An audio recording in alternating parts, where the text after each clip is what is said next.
नमस्कार मित्रांनो, तू ही रे माझा मितवा या मालिकेच्या आजच्या भागामध्ये ईश्वरी आता सुप्रियाच्या मांडीवर डोकं ठेवून झोपलेली असते आणि तिला गाढ झोप लागलेली असते. त्यामुळे आता सुप्रिया तिच्या डोक्यावर अगदी हलवारपणे हात फिरवत तिला झोपत असते आणि तेवढ्यात ईश्वरीच्या फोनवर अलार्मची रिंग वाजते. म्हणून पटकन सुप्रिया फोन घेते आणि 6:30चा अलार्म पटकन बंद करून टाकते. तर इकडे अर्णव हा ईश्वरीला सगळं सत्य सांगून टाकण्यासाठी निघालेला असतो. काहीही झालं तरीही मिस इंदोरला आज सगळं सांगून टाकायचं आणि राकेशचा खरा चेहरा हा तिच्यासमोर आणायचाच हा विचार अर्णवच्या डोक्यामध्ये असतो. म्हणून तो निघालेला असतो. आता ईश्वरी गाढ झोपलेली असताना पुन्हा एकदा तिचा अलार्म होतो आणि म्हणून पुन्हा एकदा ती अलार्म बंद करते. त्यावेळेला लगेच सुप्रिया म्हणते की काय ही मुलगी पण किती अलार्म लावते ही ईश्वरी, उगीचच 2-2 अलार्म लावून ठेवते. असं म्हणून ती दुसराही बंद करते आणि फोन अगदी बाजूलाच ठेवून देते. आणि ईश्वरीला गाढ झोप लागल्यामुळे तिला अलार्म होतो हेही जाणवत नसतं. अर्णव हा अगदी फास्ट गाडी घेऊन ईश्वरीपर्यंत पोचण्यासाठी निघालेला असतो. अंजली राकेश घरी येण्याची वाट पाहत असताना पहाट उजाडलेली असते. तेवढ्यातच आता राकेश आवाज देतो, अंजली. तेव्हा अंजली पटकन दचकते आणि त्याच्याकडे येते आणि त्याच्याकडे येऊन त्याला मिठी मारून विचारते की काय हो, कसे आहात तुम्ही, ठीक तर आहात ना, आणि कुठे होतात तुम्ही, मला किती काळजी लागून राहिली होती तुमची, म्हणून तुमची वाट पाहत बसले होते, असं ती त्याला आता बोलते. त्यावर राकेश म्हणतो की अगं हो हो, शांत हो, नको काळजी करूस, हा बघ मी तुझ्यासमोर आहे ना आणि अगदी ठणठणीत उभा आहे, मला काही झालं आहे का सांग मला, मी अगदी व्यवस्थित आहे, अजिबात काळजी करू नकोस, असं आता तो तिला बोलून दाखवतो. ती खूप घाबरलेली असते. तो म्हणतो की मी सुखरूप आहे ना, हे बघ. मग ती म्हणते की चिंटू चिंटू कुठे आहे, तो तुमच्यासोबतच होता ना, मग कुठे गेला तो.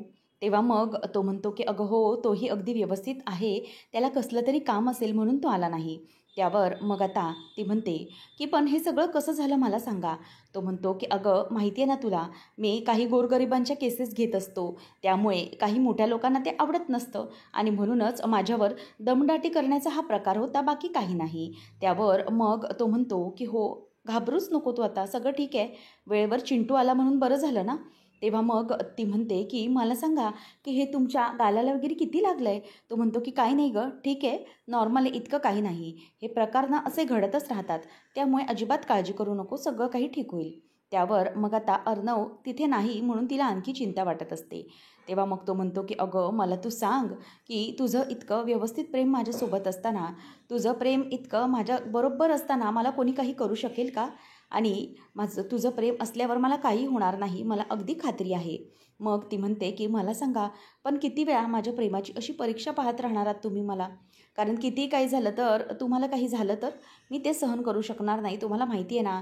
त्यावर तो म्हणतो की हो अंजली, मला माहीत आहे, नको काळजी करूस. तेव्हा ती म्हणते की मला तुम्ही एक गोष्ट आता एक कन्फर्मच करा, आता ना असल्या रिस्की केसेस ना तुम्ही अजिबात घेत जाऊ नका, सगळं काही व्यवस्थित आहे, फक्त तुम्ही आता या केस अशा घेऊ नका, तुमच्या जीवाला धोका निर्माण होऊ शकतो, असं काही करू नका. तो म्हणतो की हो, असे प्रकार ना अंजली होतच राहणार आहेत, कितीही काही झालं तरीही काही लोक माझ्याबद्दल चुकीचं बोलतील, माझ्याबद्दल अफवा पसरवतील, किंवा मी व्यवस्थित काम करत नाही, माझ्या कामात मी लाच घेतो, किंवा माझे विवाहबाह्य संबंध आहेत, असं काहीतरी. तेव्हा अंजली म्हणते की अहो असं काय बोलताय तुम्ही. त्यावर तो म्हणतो की अंजली, असंही होऊ शकतं, ते लोक मला बदनाम करण्याचा काही मार्ग शोधून काढतील, त्यामुळे तू लक्षात ठेव. ती म्हणते की अहो असं कोणीही तुमच्यावर विचार करणार नाही, मी तर तुमच्यावर देवासारखाच विश्वास ठेवते, घरातलेही कोणी यावर विश्वास नाही ठेवणार आहेत आणि माझा अगदी तुमच्यावर देवासारखा विश्वास आहे. त्यावर ती त्याच्या खांद्यावर डोकं ठेवते. राकेश म्हणतो की मला माहिती आहे गं मूर्ख मुली, म्हणूनच तर हे सगळं चाललं आहे, आणि तू मला देवाच्या जागी मानतेस आणि माझ्यावर विश्वास ठेवतेस, हे सतत तुला दाखवून दिलं पाहिजे, म्हणजे ह्या गोष्टी सतत तुझ्या कानावर घातल्या पाहिजेत, म्हणजे अर्णवने सांगितलेल्या गोष्टींवर तुझ्यावर काही परिणाम होणार नाही. त्यावर ती म्हणते की तुम्ही बसा, मी तुमच्या नाश्त्याचं बघते, आणि ती जात असताना तिला चक्कर येते. त्यावर राकेश तिला बसवतो आणि म्हणतो की ते नाश्ता बिचाचं सगळं राहू दे, तू हे घे, इथे बस आणि हे दूध पिऊन घे, बघू तुला बरं वाटत नाही आहे ना, बस इथे आराम कर, नाश्त्याचं हवं तर मी बघतो, परंतु आता अंजली या सगळ्याच्या बाबतीत काहीच विचार करायचा नाहीस, तू अगदी व्यवस्थित राहायचं आहेस, अशी तुझ्या कुठल्याही प्रकारची तब्येतीची हेळसांड झालेली मला ना अजिबात आवडणार नाही, कळतंय तुला. त्यावेळेला मग ती म्हणते की पण हा चिंटू अजून कसा आला नाही आहे, तुम्ही तर आलात ना मगाशीच, मग चिंटू कुठे गेला, मला त्याच्याशी बोलायचं आहे, चिंटू चिंटू असा आवाज ती त्याला देत असते आणि त्याच्या खोलीकडे पळ काढत असते. त्यावेळेला राकेश तिला थांबवतो आणि म्हणतो की 1 मिनिट थांब, नको काळजी करूस, येईल तो.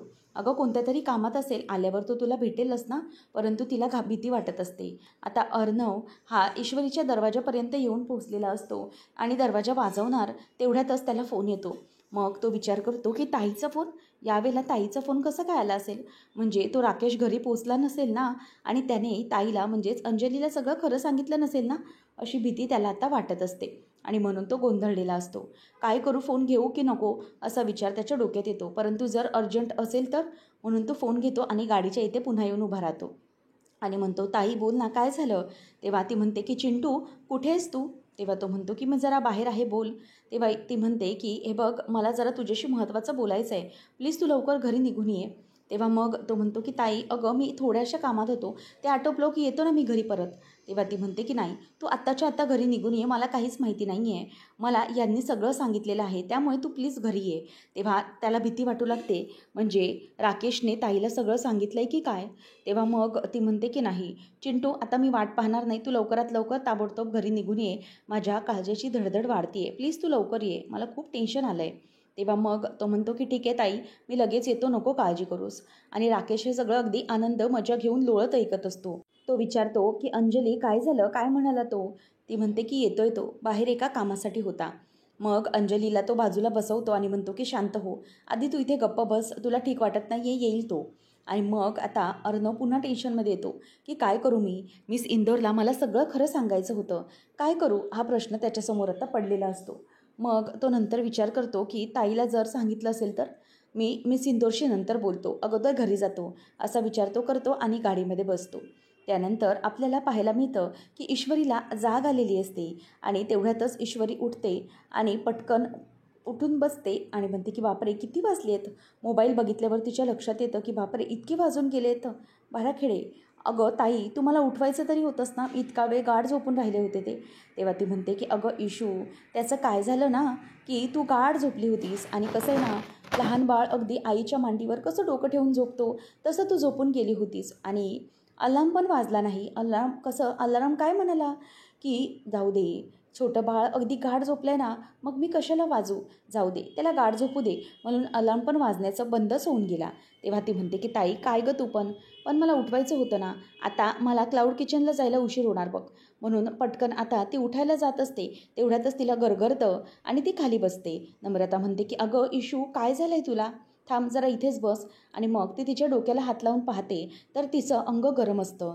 नम्रता म्हणते की अगं इशू हे तर काय, तुला ताप येऊन गेला आहे, किती अंग गरम लागते तुझं, थांब इथेच तू आता. आई आई अगं पटकन ये, बघ इशूला काय झालं ते. सुप्रिया येते आणि म्हणते की अगं हो हो आलेच. ती म्हणते की अगं इशूला बघ ना, ताप येऊन गेला आहे आणि खूप अंग गरम लागते.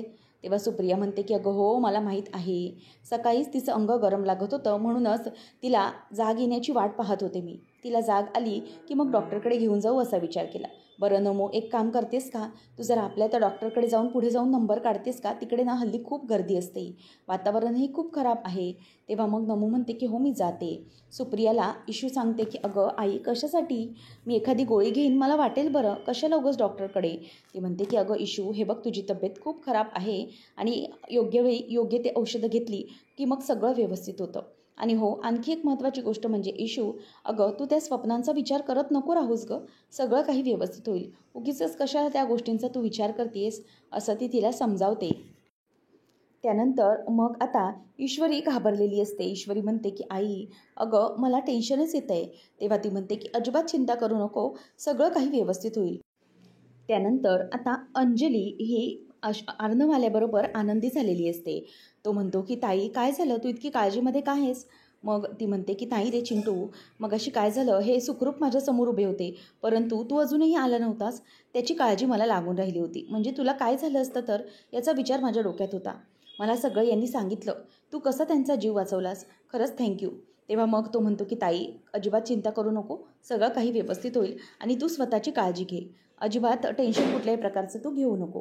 असं म्हटल्याबरोबर इथे आता अंजली म्हणायला लागते की अर्णव मला ना काळजी वाटत होती, अरे सगळं काही व्यवस्थित होईल ना याची, बाकी काही नाही. मग तो म्हणतो की हो ताई सगळं व्यवस्थित आहे, अजिबात घाबरू नकोस तू. आणि एक महत्त्वाची गोष्ट म्हणजे तुला ही कसली काळजी करण्याची गरज नाही आहे, तू स्वतःच्या तब्येतीला अगदी व्यवस्थित जपायचं आहे. काहीही होऊ देणार नाही आहे तुला. मी आहे ना, तोपर्यंत सगळं काही व्यवस्थित आहे. अजिबात घाबरू नकोस. असं तो तिला दिलासा देत असतो. तेवढ्यातच तिथे राकेश येतो आणि म्हणतो की अरे वा, म्हणजे भावा बहिणींच्या सुखदुःखाच्या गप्पा सुरू आहेत वाटतं. असं त्याचा आवाज ऐकल्यावर अर्णवला पुन्हा राग येऊ लागतो आणि तो चिडूनच तिथे समोर बघत असतो. त्यावर आता अर्णवला बघतच तो येतो आणि म्हणतो की बापरे, म्हणजे अंजली, अर्णव आल्याबरोबर तुमच्या दोघांच्या गप्पा सुरू झाल्या वाटतं. हे बघ, हा नाश्ता आणलाय तुझ्यासाठी मी. त्यावेळेला मग राकेशही आता मुद्दाम तिथे बसतो आणि म्हणतो की सगळं काही व्यवस्थित सुरू आहे ना, मी डिस्टर्ब तर केलं नाही ना तुम्हाला. तेव्हा अंजली म्हणते की अहो, असं काय बोलताय तुम्ही, आणि तुम्ही दोघंही माझ्या आयुष्यात असताना, म्हणजेच इतका चांगला नवरा आणि इतका चांगला भाऊ हा माझ्या आयुष्यात असताना माझ्या आयुष्यात दुःखाला जागा तरी आहे का? सगळं आयुष्य माझं आनंदाने भरलेलं आहे.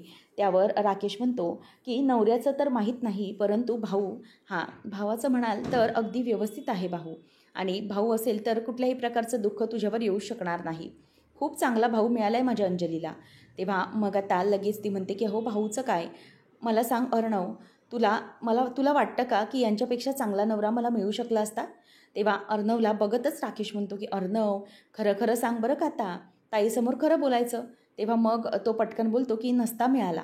आणि अंजली हसायला लागते आणि म्हणते की हो, मला माहीत होतं चिंटू, तुम्ही दोघंही माझ्या आयुष्यात ना अगदी ऑक्सिजनसारखे हवे आहात मला. तुला माहिती आहे, तुम्हा दोघांना काही झालं ना, याचा विचारच मला करवत नाही. तुम्ही दोघंही अगदी व्यवस्थित राहा, बाकी मला काही नको. त्यावर मग अंजली म्हणते की मला माहिती आहे चिंटू, तुझंही माझ्यावर तितकीच काळजी आणि प्रेम आहे. मग राकेश म्हणतो की काय ना अंजली, कधी कधी इतकी जास्त काळजी आणि प्रेम ना आपल्याला चुकीचे निर्णय घ्यायला भाग पाडतं बरं का. तेव्हा मग अंजली म्हणते की काय हो तुम्ही पण उगीच काहीही बोलता. तेव्हा मग तो म्हणतो की हो, अगदी बरोबरच आहे. मग नंतर तो अर्णवला म्हणतो की अर्णव, ऐकलंस का, इथून पुढे काय म्हणतोय ते, ताईला कुठल्याही प्रकारची काळजी वाटेल असं वागायचं नाही बरं का.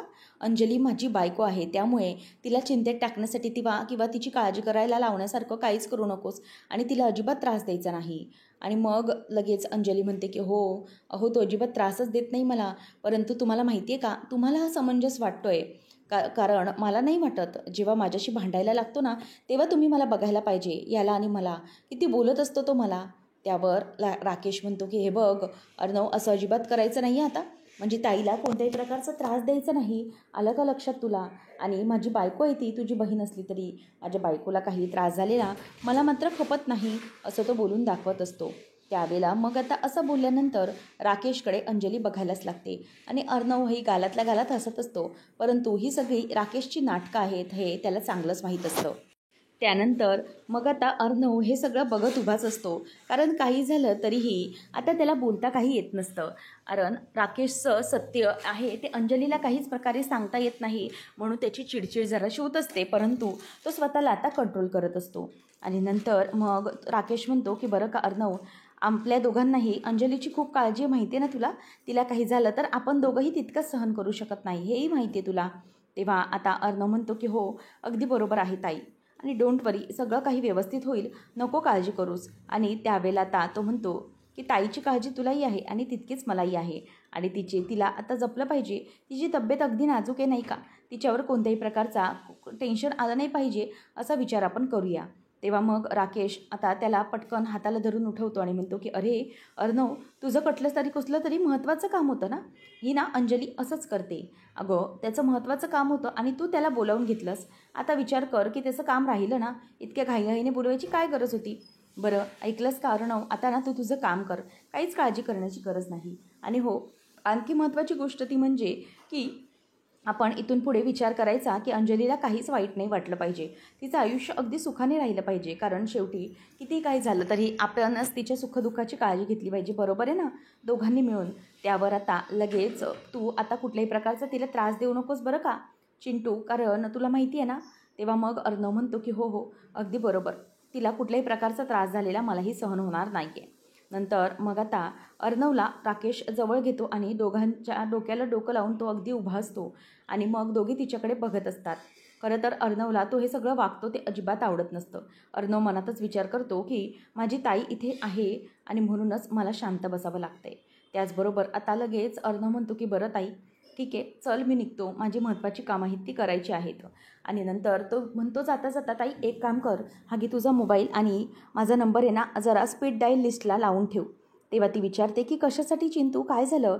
तेव्हा मग तो म्हणतो की अगं असंच काळजी वाटते ना तुझी म्हणून, बाकी काही नाही, असं म्हणून आता तो निघत असतो. त्यावर अर्णवकडे आता मिश्किलीने हसतच राकेश बघायला लागतो आणि राकेश तिच्या बाजूला जाऊन बसतो आणि म्हणतो की नको काळजी करूस, आहे ना मी, आणि अंजली ना आत्ता माझी जबाबदारी आहे, त्यामुळे अर्णव तुम्हाला घाबरण्याची काहीच गरज नाही आहे कोणालाच.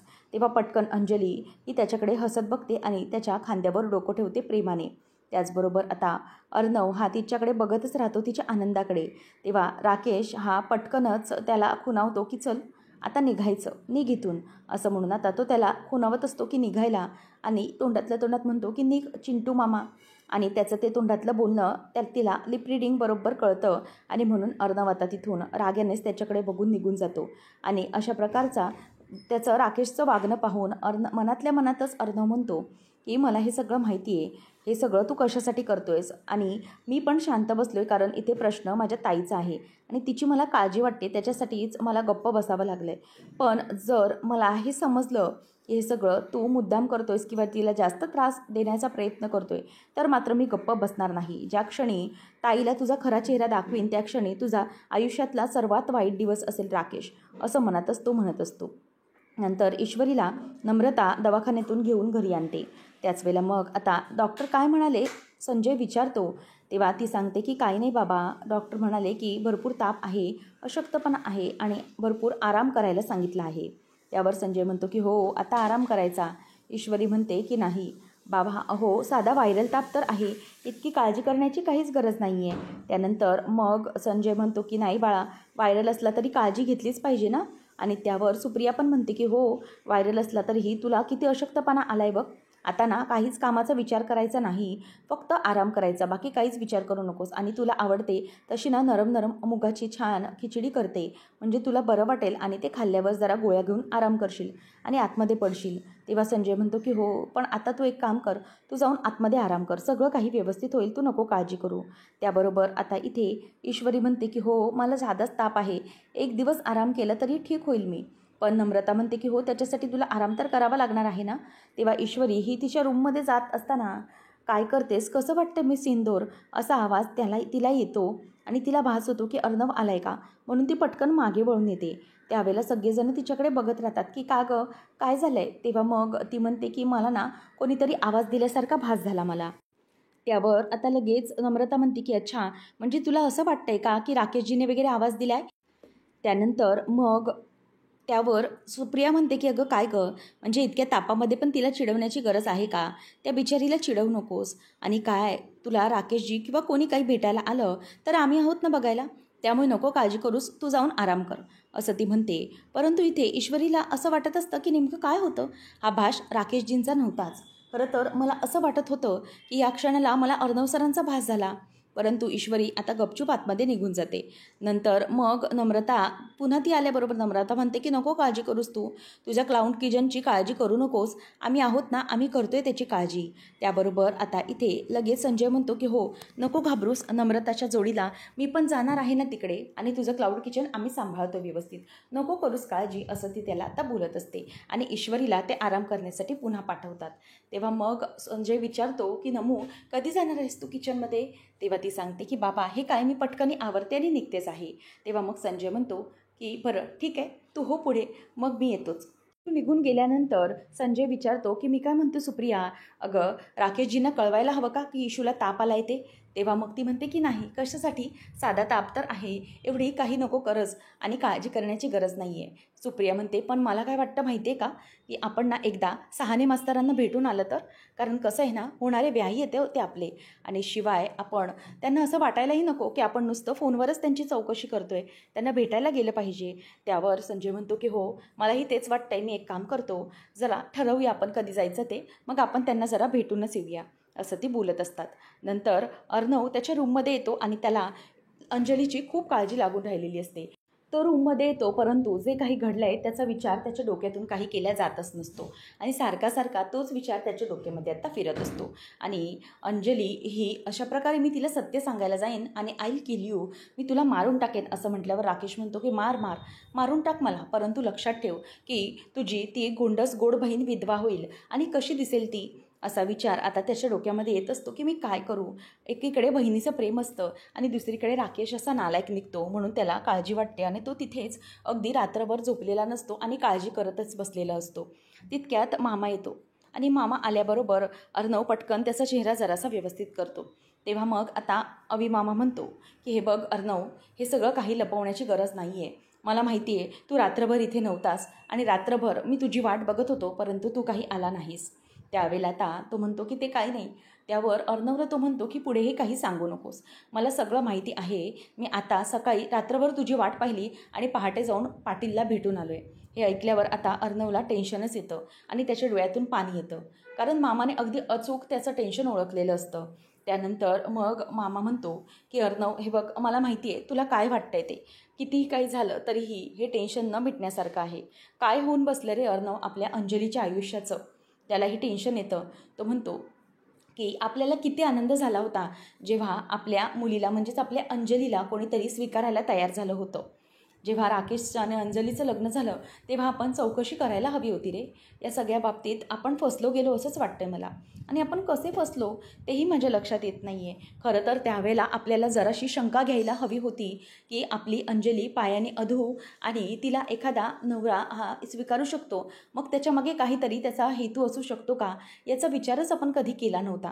खरं तर या हेतूवरूनच त्याने तिच्याशी लग्न केलं होतं, कारण किती काही झालं तरीही श्रीमंत मुलगी म्हणून त्याने तिच्याशी फक्त लग्न केलं आहे. तर अर्णव म्हणतो की मामा, आपल्याला हे कोणालाही काही सांगायचं नाही आहे. ताईला तर आपल्याला हे कळूच द्यायचं नाही आहे, कारण तिची अवस्था बेकार होईल हे मला समजतं आहे. मामा म्हणतो की हो अर्णव, अरे मला अगदी समजतं आहे तू जे काही बोलतोयस ते, आणि तुला माहिती आहे का, हे सगळं आपण घरात कोणालाही सांगायला कामा नाही. अर्णव म्हणतो की आजी किंवा मामी कोणालाच सांगायला नको, कारण आजीला हे सगळं सहन होणार नाही आणि तिचं आता उतारवय आहे. शिवाय मामी ती पटकन जाऊन अंजलीच्या पुढ्यात बोलून टाकेल, म्हणूनच हे आपल्याला नको आहे असं दोघंही ठरवतात. त्याचप्रमाणे आकाशलाही सांगायचं नाही, कारण आकाश खूप इमोशनल आहे आणि तो स्वतःचे फिलिंग्स कंट्रोल करू शकत नाही. जर तो पटकन जाऊन राकेशसमोर बोलला किंवा अंजलीसमोर असली तर मात्र वाट लागेल, असं आता मामा देखील बोलतो. मग नंतर पुढे करायचं काय, आपण हे सगळं व्यवस्थितपणे हँडल केलं पाहिजे. मला वाटते अर्णव की ह्या सगळ्या गोष्टींना अगदी व्यवस्थित डोक्याने हँडल केल्या पाहिजेत. हा राकेश कसा आहे, काय आहे, या गोष्टी यातून अंजलीला लवकरात लवकर आपल्याला बाहेर काढलंच पाहिजे, कारण अंजली या राक्षसाच्या तावडीमध्ये आहे आणि कितीही काही झालं तरीही तिला आपल्याला यातून बाहेर काढायचंच आहे आणि तो राक्षस काही करू शकतो हे आपल्याला चांगलंच माहिती आहे. मग दोघंही ठरवतात काहीतरी केलं पाहिजे. पुढच्या भागामध्ये आपल्याला पाहायला मिळणार आहे की इथे आता आईचे हे संस्कार आहेत का, असं संजय हा अर्णवला ओरडतो. तेव्हा अर्णव म्हणतो की हे बघा, शांत बसा, आईचे संस्कार अजिबात काढायचं नाही आणि आईचं नावही काढायचं नाही, आणि जर पुन्हा असं काही नाव काढलं तर मात्र मी तुमच्या वयाचा मान ठेवायचं विसरून जाईन, तुमचं वय मी विसरून जाईन. लक्षात ठेवा, मी काय करेन ते मलाही सांगता येणार नाही, अशी आता इथे अर्णव संजयला धमकी देतो. आणि संजय म्हणतो की आत्ता भेटलायस, पुन्हा भेटलास तर बघ, सोडणार नाही मी तुला, असं म्हणून आता संजय हा अर्णवलाच धमकी देतो. तर इथे अशा प्रकारची एक वाईट भेट अर्णवची आणि संजयची झालेली असते आणि अर्णवला माहीतच नसतं की संजय म्हणजे हा ईश्वरीचा बाबाच आहे. नंतर आता दोघांमध्येही चांगलेच वाद झालेले असतात. दोघंही एकमेकांशी रागाने बोलत असतात. अर्णव संजयवर ओरडतो की इथून पुढे मला काहीही बोलू नका, शांत व्हा. आणि संजय म्हणतो की तू आता इथून पुढे मला पुन्हा भेटू नकोस, नाहीतर मी काय करेन मला माहीत नाही, असे त्यांचे साधारणतः वाद होतात. आणि नंतर घरी आल्यावर राकेशला दिसतं तिथे लाईटच्या टेबल लॅम्पच्या इथे काहीतरी चिप लावून ठेवलेली असते. मग तो ते कार्ड घेतो आणि म्हणतो की अच्छा, म्हणजे हे दोघंजणं माझ्यावर पाळत ठेवण्याचं काम करतायत का, आणि माझ्यावर लक्ष ठेवण्याचं चालू आहे सगळं, ठीक आहे. परंतु हा राकेश किती शातीर आहे हे तुम्हाला अजिबातच माहिती नाही आहे. तुम्ही काहीही करा, परंतु तुम्हाला तुमच्या हाताला मी लागणार नाही आहे. या दोघा मामाभांजीच्या जोडीला काय वाटतं की ते मला अडकवू शकतील, अजिबात नाही. संजय निघून गेल्यानंतर अर्णव घरी आलेला असतो आणि ईश्वरीला म्हणतो की हे बघ मिस इंदोर, मी इथे तुझ्या तब्येतीची चौकशी वगैरे करण्यासाठी आलेलो नाही आहे, मी इथे तुझ्या लग्नाबद्दल बोलायला आलो आहे, खूप महत्त्वाचं आहे, असं म्हटल्यावर आता ईश्वरी ही त्याच्याकडे बघतच राहते की अर्णव काय सांगणार आहे. नेमकं आता अर्णवने सांगितलेल्या गोष्टीवर ईश्वरी विश्वास ठेवेल का, पाहणं रंजक ठरेल. अशाच अपडेट्ससाठी चॅनलला सबस्क्राईब करा.